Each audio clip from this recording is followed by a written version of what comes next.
अगर आप बड़े-बड़े मोटिवेशनल स्पीकर्स को सुनेंगे तो वो आपको बताएँगे कि जब आप किसी चीज़ पर फ़ोकस करते हैं तो कुछ मैजिकल चीज़ होती है, कुछ ऐसा होता है, कुछ ऐसी जादुई चीज़ होती है जो आपको आपके रिज़ल्ट्स देती है। अब अगर हम न्यूरोसाइंस की बात करें तो हमें ब्रेन इमेजिंग स्टडीज़ बताती हैं कि हमारे दिमाग के वो पार्ट्स जो इंटेंशन पर फ़ोकस करते हैं और वो पार्ट जो एक्शन पर फ़ोकस करते हैं, ये दोनों पार्ट्स क्लोज़ली लिंक्ड हैं। यानी हमारे इंटेंशन और एक्शन रिलेटेड जो पार्ट्स हैं ब्रेन के वो क्लोज़ली कनेक्टेड हैं। अगर हम क्लोज़ली देखें तो बहुत सारे ऐसे ब्रेन रीजन्स हैं जो कि पार्टिसिपेट करते हैं इस इंटेंशन और एक्शन में। बेसिकली एक ब्रेन नेटवर्क है जो कि हमें एक इंटेंशन से एक पर्पसफुल एक्शन की तरफ लेकर जाता है। ब्रेन के डिफरेंट पार्ट्स में से सबसे पहले प्रीफ्रंटल कॉर्टेक्स आता है जो कि हमारी डिसीजन मेकिंग में, हमारी प्लानिंग में, हमारी इंटेंशंस में इन्वॉल्व होता है। इसके बाद मोटर कॉर्टेक्स आता है जो कि प्लानिंग, एग्जीक्यूटिंग और जो डिफरेंट हमारी जो वॉलंटरी मूवमेंट्स होती हैं, जो हमारी इरादी जो भी हरकत सकनात होती हैं, उनको कंट्रोल करता है। इसके बाद बेसल गैंग्लिया आता है जो कि बेसिकली हमारी जो डिफरेंट मूवमेंट्स होती है उनकी इनिशिएशन को और कोऑर्डिनेशन को कंट्रोल करता है।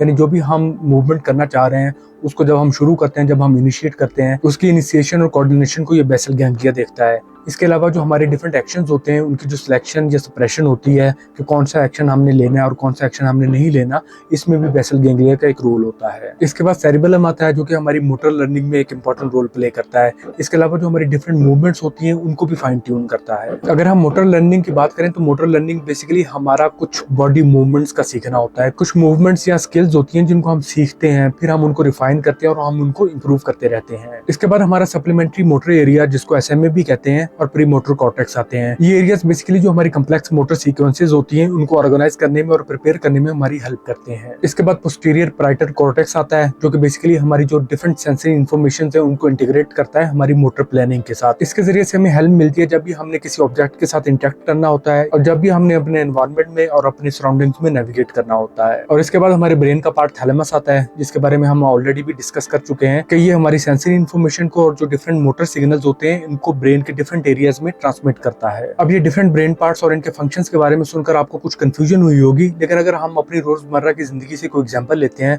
मिसाल के तौर पर अगर हम कोई कप उठाना चाह रहे हैं, जब भी हम ये प्रोसेस इनिशिएट करते हैं तो इसमें जो हमारे डिफरेंट ब्रेन पार्ट्स जो अभी हमने डिस्कस किए हैं ये किस तरह से काम करते हैं। मिसाल के तौर पर प्रीफ्रंटल कॉर्टेक्स है, ये सबसे पहले हमारी प्लानिंग, हमारी डिसीजन मेकिंग में आएगा कि हम वो कप उठाना चाह रहे थे, हम वो ऑलरेडी प्लान कर रहे थे, हम ऑलरेडी वो डिसाइड कर रहे थे। फिर हमारे ब्रेन का पार्ट मोटर कॉर्टेक्स कमांड देगा कि अब मूवमेंट जो है वो इनिशिएट की जाए। फिर बेसल गैंग्लिया उन मूवमेंट्स को कोऑर्डिनेट करेगा और हमें जो भी सेंसरी इन्फॉर्मेशन मिल रही होगी उनकी बेसिस पर हमारा सेरिबेलम जो हमारे डिफरेंट एक्शंस होंगे उनको एडजस्ट करता रहेगा। और जो हमारा थैलेमस है वो हमारी मोटर प्लानिंग के साथ हमारे जो डिफरेंट सेंसरी इन्फॉर्मेशन होती हैं उनको इंटीग्रेट करता रहता है। अब ये जो प्रोसेसेस हैं ये टास्क टू टास्क वेरी कर सकते हैं। अब डिपेंड करता है कि हम काम क्या करना चाह रहे हैं, इंटरेक्शन क्या है, उन पर डिपेंड करेगा कि हमारा ब्रेन या जो हमारे ब्रेन के डिफरेंट पार्ट्स हैं वो किस तरह से बिहेव करते हैं। लेकिन जो मैसेज है वो यही है कि हमारे ब्रेन के जो इंटेंशन रिलेटेड पार्ट्स होते हैं वो हमारे ब्रेन के एक्शन रिलेटेड पार्ट से क्लोजली लिंक्ड होते हैं, क्लोजली कनेक्टेड होते हैं। ये बेसिकली उस चीज की एक्सप्लेनेशन है जो हम इस चैप्टर में, इस वीडियो में शुरू से डिस्कस करते आ रहे हैं कि जब भी हम किसी चीज को विजुलाइज करते हैं, इमेजिन करते हैं, तो वो विजुअलाइजेशन, वो इमेजिनेशन हमें वो चीजें नहीं देती, मैनिफेस्टेशन ऐसे नहीं होती, बल्कि उन विजुअलाइजेशन, उन इमेजिनेशन पर बेस्ड हम कुछ ना कुछ एक्शन लेते हैं।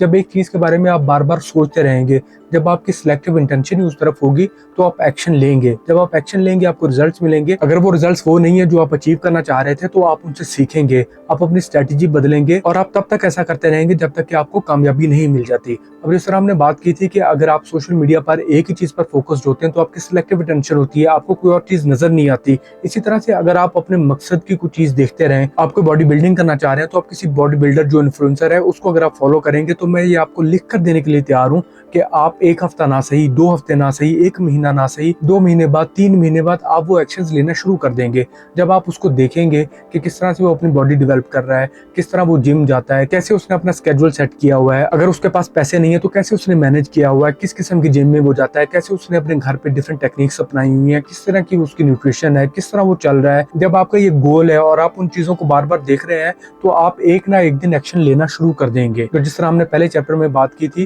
कि बेसिकली आपने अपनी हैबिट से स्टार्ट करना है, आपने अपनी हैबिट डेवलप करनी है और जो हैबिट फॉर्मेशन है वो शुरू में इतनी इजी होनी चाहिए कि it is too easy to fail. आप उसको छोड़ नहीं सकते। आप अगर जिम जाना चाह रहे हैं तो आप ये ना देखें कि मैंने जिम जाने के लिए कौन सा जिम सेलेक्ट करना है, उसकी मैं फीस कैसे दूंगा, मैं अपने स्केड्यूल में से टाइम कैसे निकालूंगा, मैंने कितना अर्सा वहां पर जाना है, मैंने किसी ट्रेनर को सिलेक्ट करना है या नहीं करना, खुद मैंने सारी एक्सरसाइज करनी है। ये सारा आप प्लान ना करें। आप सिर्फ इससे स्टार्ट करें कि कल मैं जिम जाने के लिए अपने कपड़े निकाल कर बाहर रखूंगा। सिर्फ अपने कपड़े बाहर रखने हैं। चाहे आप एक हफ्ता ये काम करते रहें, फिर आप ये करें कि मैं शूज पहनूंगा। आप ना जाएं, आप चेंज करें, अपने कपड़े चेंज करें, आप शूज पहने बैठे रहें, लेकिन एक हफ्ता आप इसी तरह से करते रहें। फिर आप कहें कि मैं जिम जाऊंगा, मैं करूंगा कुछ नहीं, लेकिन मैं जिम जाऊंगा। आप जिम जाएं, वहां आप ज्यादा देर ना बैठे, 5 मिनट बैठे और आ जाएं। फिर आप कहें कि मैं अब एक्सरसाइज शुरू करूंगा, मैं 1 मिनट से ज्यादा नहीं करूंगा। आप इस तरह आहिस्ता आहिस्ता अपनी हैबिट डेवलप करते जाएं। एक टाइम ऐसा आएगा कि ये आपकी सेकंड नेचर बन जाएगा, आपकी हैबिट बन जाएगा। फिर अगर आप किसी दिन जिम नहीं जाएंगे, आप स्किप करेंगे, तो आपको बुरा फील होगा, क्योंकि ये आपकी नेचर बन चुका होगा। तो उस हैबिट फॉर्मेशन ने आपकी इस तरह से हेल्प की कि वो हैबिट आपको उस करेज गैदर करने से, कि शुरू में आपको जो विल पावर यूज करना पड़ती थी, उस दुनिया से आपको ऑटोमेटिक की दुनिया में ले आई। अब आप सोचते भी नहीं है, ये आपकी पार्ट ऑफ लाइफ बन चुका है कि आपने जिम जाना ही जाना है, आपने एक्सरसाइज करनी करनी है। और ले देकर बात वही आती है कि अगर आप अपने गोल्स के बारे में क्लियर नहीं है, आपको अपनी डिजायर का पता नहीं है, आप अपने लैक माइंडसेट में गिरे हुए हैं, तो आप इन चीजों को मैनिफेस्ट ही नहीं कर सकेंगे। जब आपको अपने गोल्स का पता है, आप उन पर फोकस्ड होंगे, तो आपको रास्ते भी नजर आएंगे।